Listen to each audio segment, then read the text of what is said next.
Oh, good. Okay, so let me just check that's going okay. Right, perfect. Oh my God, we've been chatting for like 4 minutes already.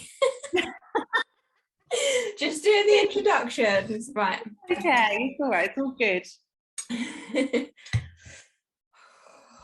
feel like this is nerve-wracking. It's like public speaking. I've never done it this way before. That's so how I felt. I was just like, okay, shake, shake, shake, shake, shake.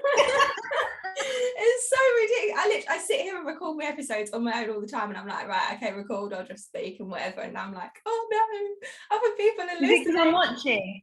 Does it help if I turn my camera off? No, it's fine. It's fine. Right, okay. So ridiculous. Right, I'll probably redo an interview anyway, like the production anyway afterwards, but it's fine. Okay. Welcome back to the Confidence Show podcast. It's so lovely to have you here again. If you are here for the first time, welcome, welcome, welcome. Today, I've got my first ever guest on the Confidence Show. Meet Frances, a social media manager, strategy expert, and head brain of the Social Brain. Frances helps small to medium-sized business owners make more money by dissolving their social media overwhelm and ensuring they have a consistent presence across the social media platforms so that they can reach their big business goals. With over 12 years of social media marketing experience, Frances brings hands-on expertise in actionable bite-sized chunks and step-by-step, easy-to-follow strategies that get your clients banging on your door. Her signature cool, calm, and collected approach makes a welcome alternative to the overwhelm of juggling multiple platforms. Frances's community loves her because of her results-driven trainings, behind-the-scenes tips, and unshakable commitment to supporting business owners to plan it, post it, and profit online. Welcome, love. I'm so happy to have you here. Thank you so much for having me. Oh, it's so nice. And my first ever guest. Yeah, I'm so excited to be here and, pave the way for the other guests. Yeah, I'm excited to have you here. Obviously, we've known each other for a very long time now. What, like 3 years, 4 years? Yeah, about 4 years, yeah. Yeah, been ages. So we know each other quite well. So this is going to be such a lovely conversation for us to have. And hopefully by the end of it, people will feel confident enough to post on social media because you'll be sharing your top tips. So before we dive into all that, just give us a bit of an overview. So how did you get into social media marketing? Yeah, sure. So I came out of university after doing a degree in marketing and got my first, I thought I should be doing this forever job. And it was for a company, the swimming company that taught babies to swim. They were a franchise and I was based in Essex. So I was part of the Essex franchise. And around the same sort of time while I was at university, Facebook had just started coming around. And everybody was on Facebook. That was back when there were no Facebook pages. It was just Facebook personal profiles, and you had to add your customers as friends. And Twitter was actually soaring at that time. And I had a passion for it / addiction to it. So my bosses at the time said, hey, you can do the social media marketing. And obviously that was collaborative with my marketing degree, and that was in 2010, believe it or not. Social media has been going for that long, and yeah, just kind of worked through that through the franchise as their in-house social media marketer. Something changed. I became allergic to chlorine, so I couldn't do the swimming part of my role anymore, so I had to find another job. Found one in London for a fashion company, very Devil Wears Prada. So decided to leave and start my own business. And my own business has been going for about 4.5 years-ish. So yeah, it's going really, really well. Oh, that's amazing. It's so funny that you became allergic to chlorine. That's mad. Like what, how did you kind of realize that that's what the problem was? Yeah, so I was in the swimming pools for around 27 hours a week. Not recommended. So there's definite overexposure, and it started changing the pigmentation in my skin. So even though I've been out of the pool for around about 6-7 years, I've still got like these bruised like marks on my legs where the pigmentation started to change, and I started to get really poorly, so I had to get out, which was a shame because it was such a great job. I was teaching babies from, my youngest pupil was 10 days old, so really tiny babies how to swim, so which is an important life skill. Absolutely, that's so cute. My niece Lily, she started swimming lessons now as well, and she just tries to drink water all the time. But she loves it. I know, it's really nice because they absolutely love it. Obviously they were in water for a large amount of time, 9 months. Yeah, they're like a fish to water, as it were. Oh, bless. So you started your own company and you kind of did it off the back of your love for social media marketing, of not really finding the right marketing job for you. And since you started, your business has evolved quite a lot. Like, I've seen a lot of your journey, it has evolved massively. So can you talk a little bit about what it looks like when you very first started the business and how you've now grown it into this really successful agency? Yeah, sure. So it originally started as Frances Barrett Social Media Marketing Management, which was a bit of a mouthful. I remember my email address was like really, really super long, and that was even like abbreviating it to SMM. But yeah, it started out like that, and I was just offering retainer packages. My pricing, as you well know, was very, very low, very low.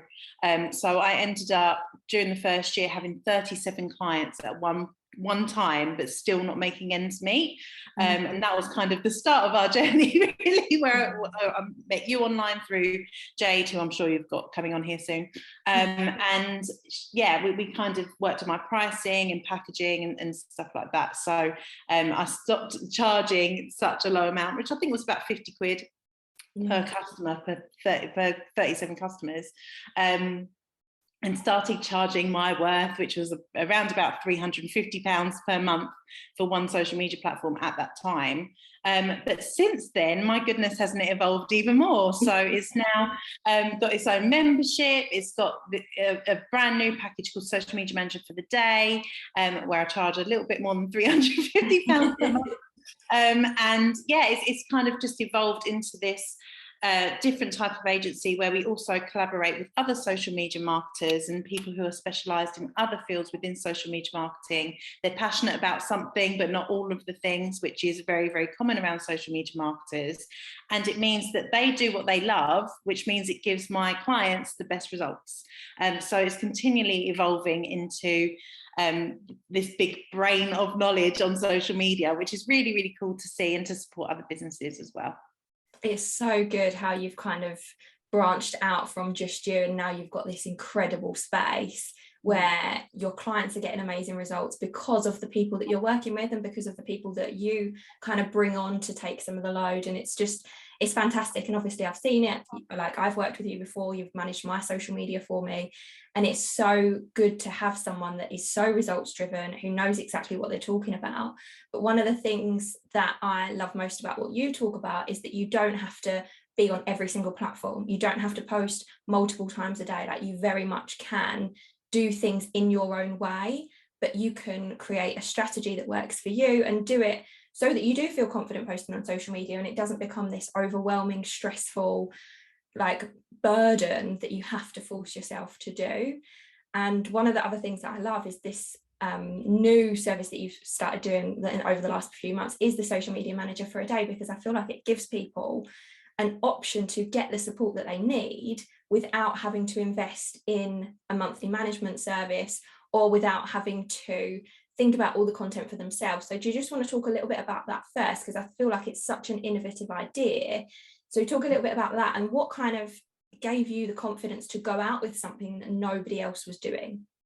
Yeah, sure. So I put out a post on my social media. So I'm obviously, as a social media marketer, I am very active on my socials. And I did put out a piece of content that said, you know, you can't pay £100 for a social media manager and expect them to do all of the work. Now, that got quite a lot of controversy over on Facebook, and there was a discussion to be had saying that people only recognise social media managers as creating the content and not necessarily the strategy behind it.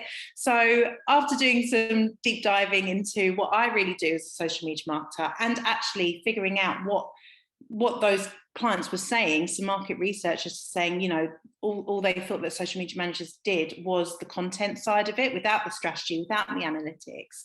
I then just pulled everything together to come up with this package that in the first instance, it does deep dive into your analytics, into what you're currently doing and how that content is performing. It has a look at the competitors, so we can see, you know, social media gives us absolutely everything. All of the information is there, all of the likes, the comments, the views, everything is all out there on social media, unless of course the creator decides to hide that information. But doing that little bit of competitor research can influence your content as well, because you know what sort of topics really land with that ideal client. Then there's a big creation of content, because some people stare at Canva for a couple of hours and don't really come up with the goods. So we sit there, we create some templates and that content and those captions with those keywords in. So it's all strategical. And yeah, people who take the social media manager for the day offer are seeing those results. They are seeing the growth in their accounts. They are seeing more engagement, because we have done all of that behind the scenes. We've put all the foundation in and got those results for them. It's influenced the content and driven that traffic. So it's something that I'm really, really proud of. It's something that I haven't seen other social media managers do before.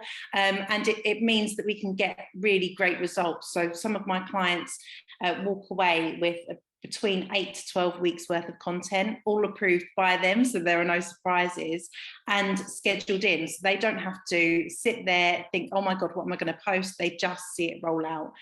So it's something that I'm really, really proud of. And yeah, it did take a lot of confidence for me to get there, because it is such a head down focused product. We are literally sitting there from 9 till 5, focusing, all eyes on your business for, you know, 8 to 12 weeks. So it's very, very much like, gosh, how do we price, or how do we come up with the confidence to really push this out for our clients?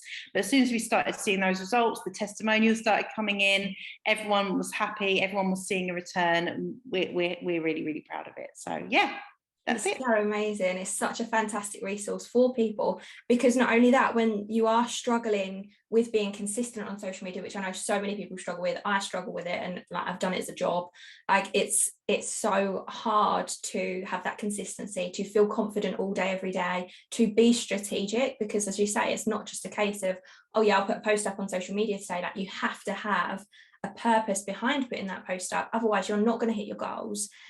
So I think it's such a fantastic thing that you are doing. As part of the kind of research that you've done with your clients and the experience that you've had over the past 12 years, what would you say are the most common struggles that you see most business owners having when it comes to posting on social media, being consistent on social media, being confident on social media?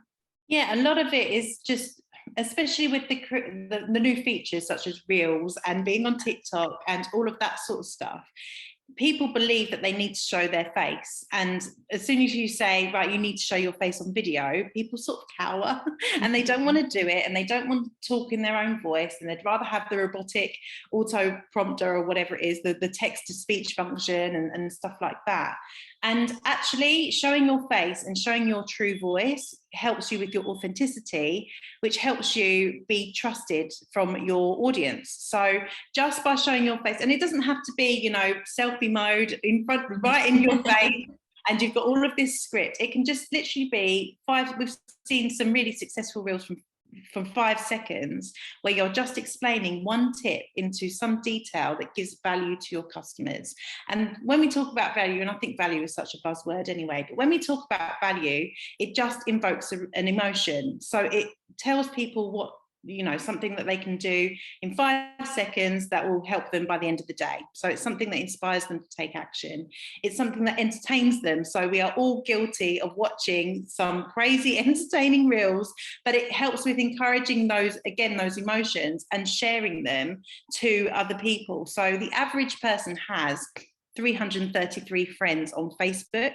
So if something is shared on Facebook, that's an opportunity to be seen by 333 pairs of eyes. So it just helps with getting that right audience in front of you, so you are going to be eventually making those sales. So yes, definitely use your face, and definitely use your voice. If you don't want to use your face, use a face. So I can sometimes use my dog. I know you use your dog, in terms of getting sort of that relatability there as well, and having that sort of connection, common interest. Use a baby's face, use your family, you know, use a face, because again, that just builds up that authenticity. But that is the biggest, oh my God, I don't want to do social media because I don't want to show my face. Obviously there are workarounds, but to build up that trust amongst your current followers, definitely try and get out of your comfort zone. And even if you just practice without posting, that will help you get a little bit more confident. Absolutely. And having your face on socials, it makes your brand so much more human. So even like bigger brands, like it's important to show some kind of human in what you're sharing, because as you said, it creates that relatability. What would you say your biggest tips are for becoming more confident to put your face on social media? Because it's something that you help your clients with. It's something that I struggled with when I first started my business. Like even as a social media manager, I didn't put my face on socials. I just hid behind quotes and tips and how-to posts. And then I noticed that when I started being more visible, obviously it does create a lot more trust. You do start getting more inquiries. People come to you and they feel like they know you. So when you jump on a call with them, it's like, okay, sweet, like I already know you, so I'll hire you, kind of thing. So what would you say would be your biggest tip for having the confidence to put your face there? It's all about practice when it comes to showing your face on social media, for sure. But there are some other things that you can do as well. So one thing that really helped me, because obviously I'm not born being confident on social media, but one thing that helped me was going to get a brand photo shoot and just using those to start. So that's a really great starting point. If you don't feel confident going on video or talking to the camera and stuff like that, go and get a brand photo shoot, so that, you know, if you get a really great photographer, and I do know a few, if you get a really, really great photographer, they're going to pick up on that personality within your shoot in the first instance anyway.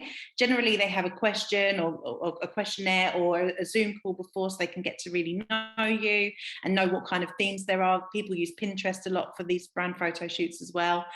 So get a brand photo shoot in the first instance and see how that helps you with your confidence in being in front of the camera, just in a static way.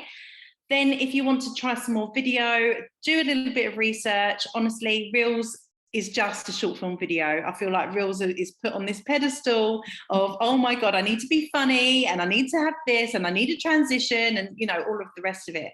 It is just a short video. So even if you're doing something like a Zoom call or you know, just wherever you are recording video anyway, repurpose that content into a 15-second reel, and then the job's a good one. You've already taken away that ick of, oh my God, I need to create something new. You're repurposing something that's old and relevant, but it's going to help you with your confidence there as well. You'll see loads of views. If you've not been posting your face recently, you will see loads of views in that first instance.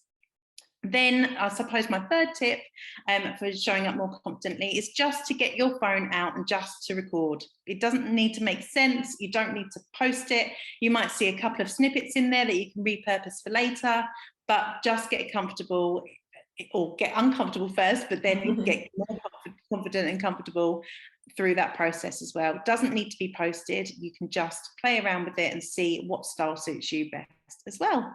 There's such good pieces of advice.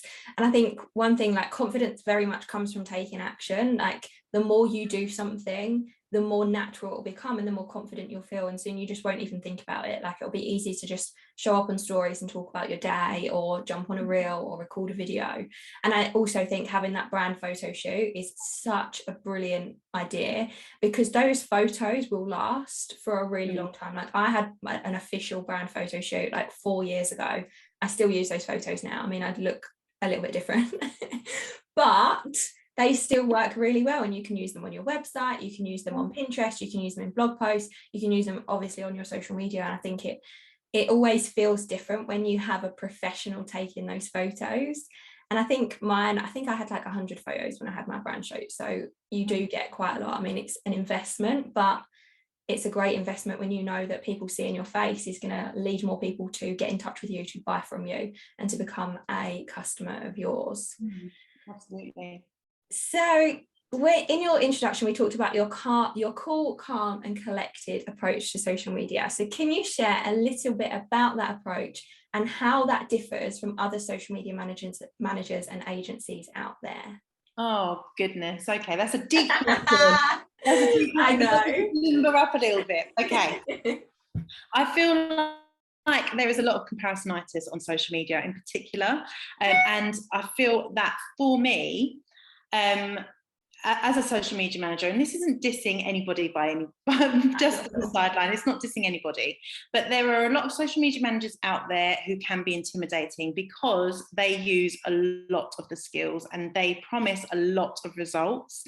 Social media marketing is a tool within your business, but we cannot always guarantee return upon investment. And I think that's really, really important. And I will always be the honest social media manager.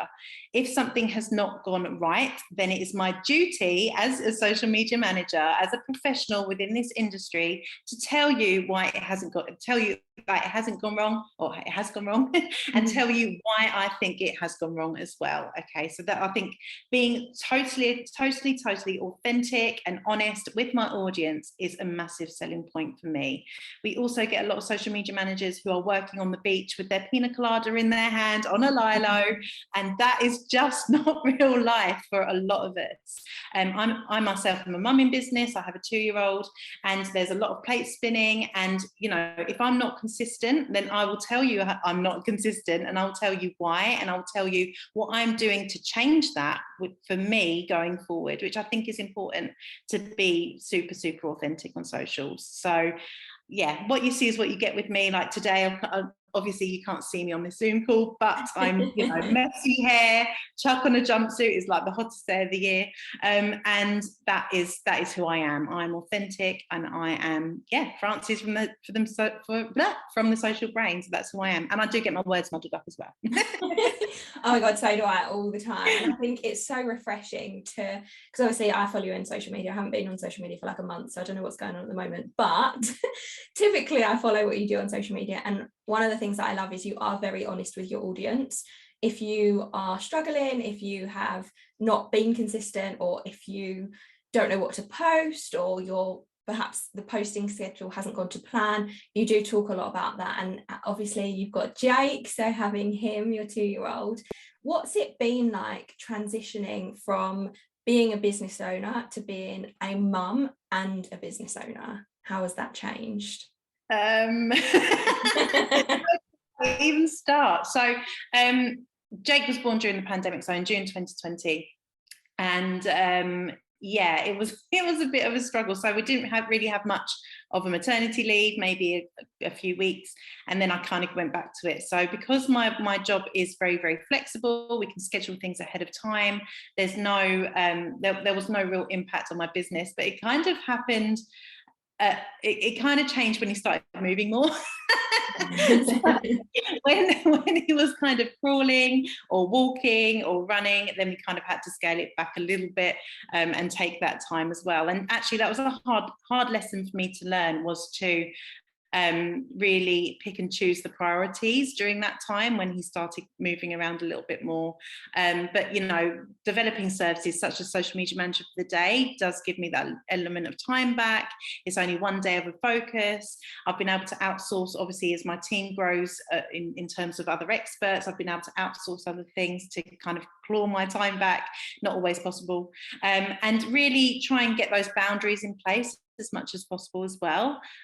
Again, really, really difficult to do when you are juggling all of the things and figuring out those timings, but not being afraid to outsource. So I've got a VA who kind of chase up my proposals and sorts through national days for my app, and then I've got kind of business buddies who are like yourself that I bounce ideas off of, and really get focused on business time versus mum time as well. So yeah, also Calendly is a lifesaver.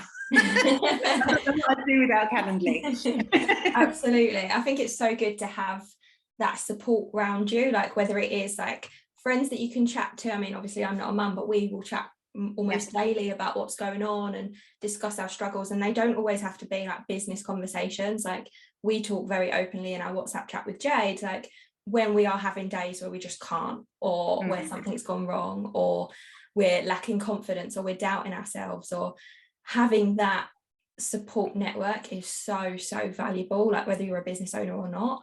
And I think that's what helps us in those times where everything feels hard, or like, when are you ever going to be out of this? And that happens quite regularly, doesn't it? Like I'd say probably at least once a month.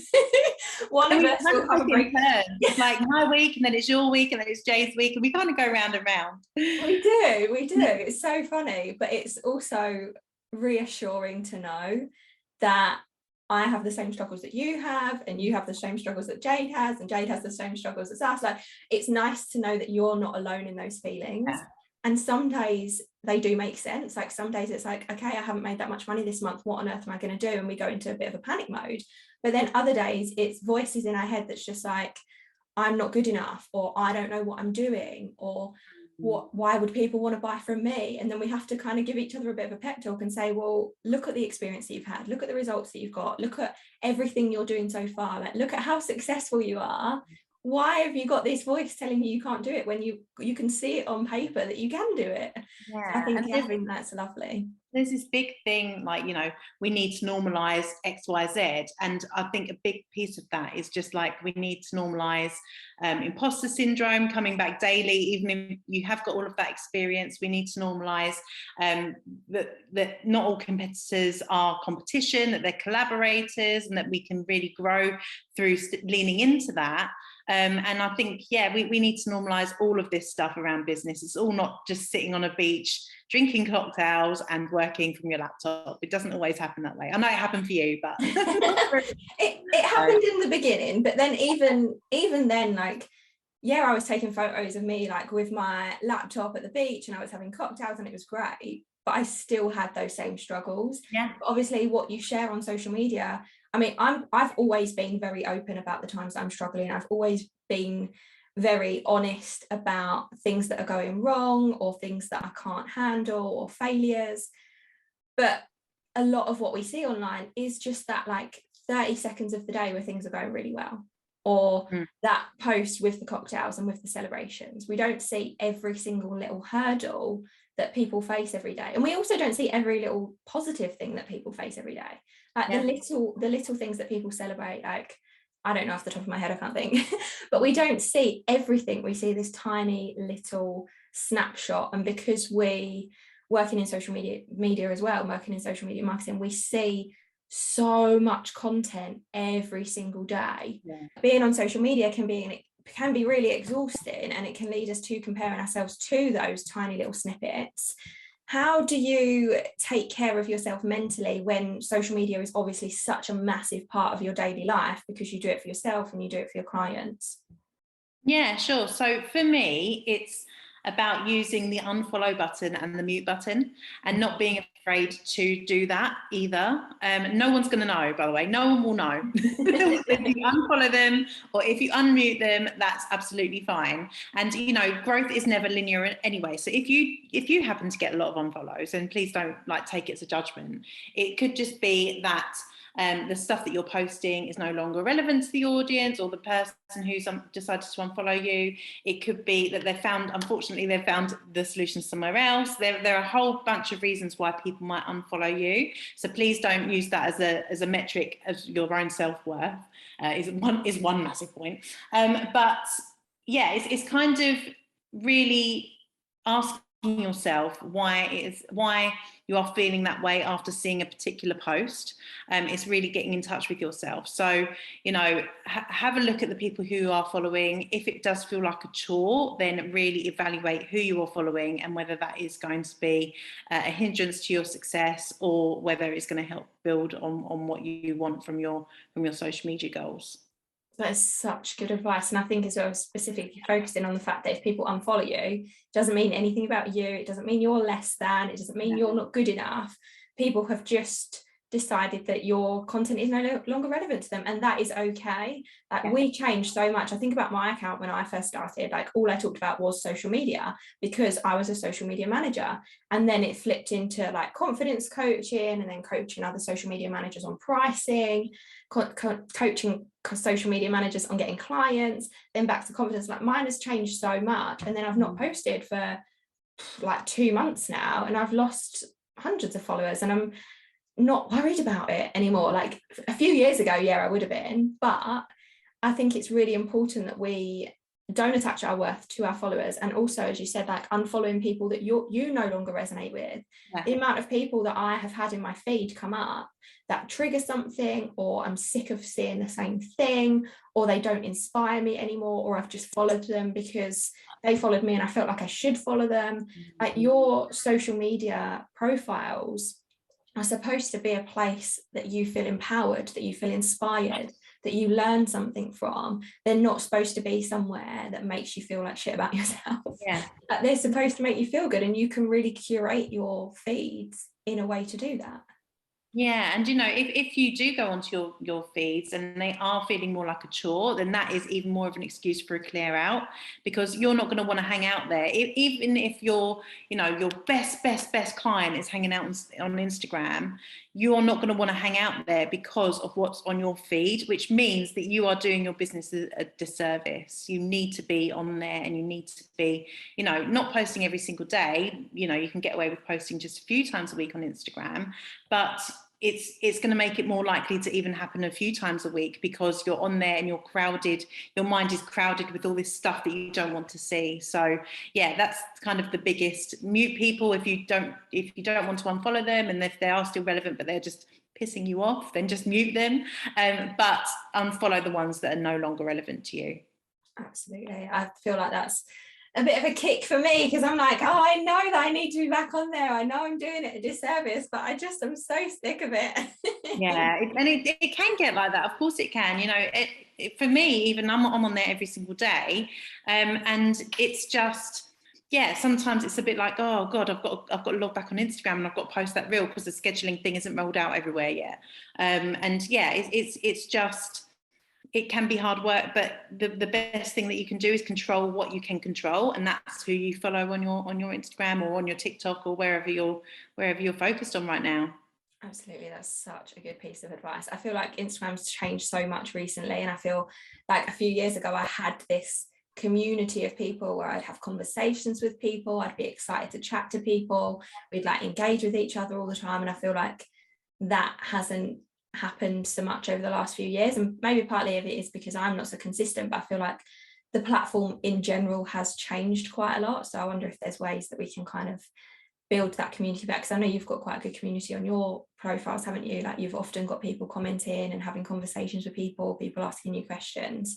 So that's one of my goals. Yeah, well, again, it's that consistency piece, but this time being consistent with engagement. So going out there, find your old community and reach out to them and be like, hey, how you doing? They're going to be just as chuffed to hear from you as you are from them. So you're all still friends. They say, you've got all these friends in real life, even without social media, and you can go for some time without connecting with them. So just go back and be like, hey, how's it going? What's new with you? Tell me something, what's happening? Because they're going to be just as happy to hear from you as you are from them. So go out there and get consistent with your engagement, Rebecca. That is my That's advice. so true. I will. I've got plans. It's happening. It's just happening very slowly. But that's fine. Yeah. Slow and steady wins the race. Yeah, and any progress is progress. It's fine. Absolutely. Okay, so when it comes to feeling confident to post on social media, what are your 3 top tips? Yeah, it's hard to boil them down into 3, but it's really knowing about your goals and your intent when it comes to your content. So knowing why you're posting that particular piece of content and how that's going to help you for your big business goals are 2 massive points. Knowing your big business goals anyway, and having that vision as to what you want from your business, Everybody needs that. Absolutely everybody in any sort of business. What do you want that to achieve for you financially, or what your definition of success is? Maybe you've got an amount of hours that you want to work per week. Maybe you've got a number of units that you've had to buy in terms of bulk buy, and you want that to all clear out in a certain amount of time. But being really, really clear on those goals, and then what your content is doing to help those goals, is like the biggest tip when it comes to social media strategy. But alongside that, it's knowing who you're talking to. So have a look at who you sold to before and see if there's any common denominators amongst those, but also the people that you enjoy working with when you're service-based is a really powerful piece of content, because then you can really imagine talking to them in real life. That helps with your video content, it helps with your written content, it helps with podcasts, it helps with email lists, everything. The limits are endless. But yeah, really think about who you've enjoyed working with in the past and any common denominators amongst the ones that you have worked with, and that can really help you to sculpt that ideal person who you want to talk to. Think about, you know, what they were struggling with before, the process that you helped with them. My dog's just choking. The process, Zoom life, the process that you were working with in the middle, and how they felt afterwards. Really talk about feelings within that type of content as well, because we all relate more to feelings than this is what the quantifiable result. No, it doesn't really work. Just think about how they were feeling and how you help them to get there. Lastly, it's all about building that strategy as well. So something that you can keep consistently with yourself. Consistency doesn't mean constantly. It doesn't mean every single day. It just means something that fits around your current schedule now, around the kids, around your current work commitments, around your current life commitments. So, you know, if you can't post every day, fine, you don't have to post every day, but something that really keeps with your consistency. So if that's 3 times a week, if that's showing up on stories a couple of times a week, if that's doing 1 reel per week, absolutely fine. Just make sure that you can handle that workload, because all algorithms, regardless of Instagram, regardless of Facebook, LinkedIn, they thrive on that consistency. It helps with their algorithm. It proves that you are a fan of their platforms. They are going to reward you with pushing you out further. So that's it. That's such good tips. And I think a lot of things that people miss, like, not everyone will do that research around their audience. Not everyone will be really specific with their business goals. Like, I've worked with clients who have got pretty massive companies, and I've said to them, okay, well, what's your goal? What's your goal with the business? Oh, well, I want to grow. And it's like, yeah, but that's not a goal. Like, that's not something we can specifically work towards. Like, what do you want to do? I want to increase sales and I want to increase engagement. Okay, so what do you want the engagement to be? How many followers do you want to be? Like, what do you want your platforms to look like in 6 months' time? Oh, I don't know, I just want to grow. And it's like, that's not specific, because you can't work towards that. If you say, I want to gain 500 followers in the next 5 months, great, okay, we need 100 followers a month, okay, that's 25 followers a week. How are we going to work to achieve those 25 followers a week? And then obviously you have to allow for fluctuation, people unfollowing, whatever. But the more specific you can get with your business goals, the more specific you can get with your marketing goals. And then the more specific they are, the better a strategy you're going to be able to create. Yeah, absolutely. It's just about being as specific as you can be in every aspect. So not just social media marketing, but just, you know, if you were going networking, what do you want the return on your networking fees to be on that? You know, what do you want your open rate to be on your emails? How can we change that based on your past statistics? You know, it's really about focusing in on what you want all of your marketing efforts to reflect onto your business. Absolutely. And then being consistent with that strategy and not thinking, I've done it for 3 weeks and it hasn't worked, so this isn't working, let me create a new one, which I am definitely guilty of doing. You need to stick with it for around 3 to 6 months to really grab all that data. But yeah, I'll be like shaking my head off at you. I know. So you change again, then we'll be in trouble. Right. I think it's because I love the act of actually creating the strategy. I never used to be that fussed about it. I'd be like, oh no, it's boring or it's stressful or whatever. Like, before I worked with clients, I was like, I'll just put stuff on socials.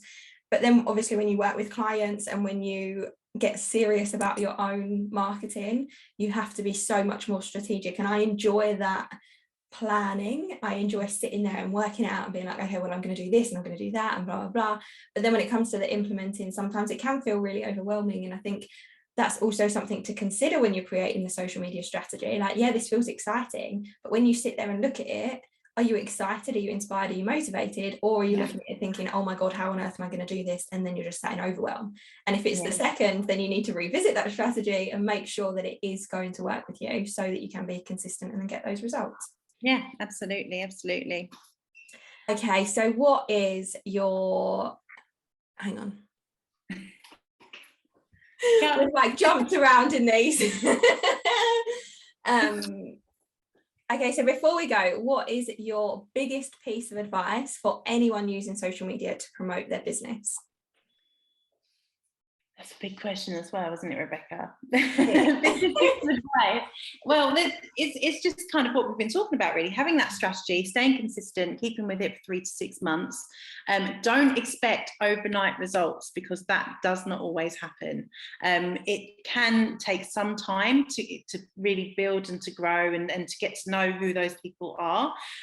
But, you know, Rome wasn't built in a day, neither is your business. Your business is on par with Rome, I should hope. So, you know, it's going to take time. Be patient, keep consistent, keep specific, and yeah, you'll grow as much as you'd like to grow. The world is your oyster. So many cliches. I've just done so many cliches. It's like a big cliche dump there. But, yeah. But they're cliches for a reason. Yeah, people know what I'm saying. It's fine. Yeah, absolutely.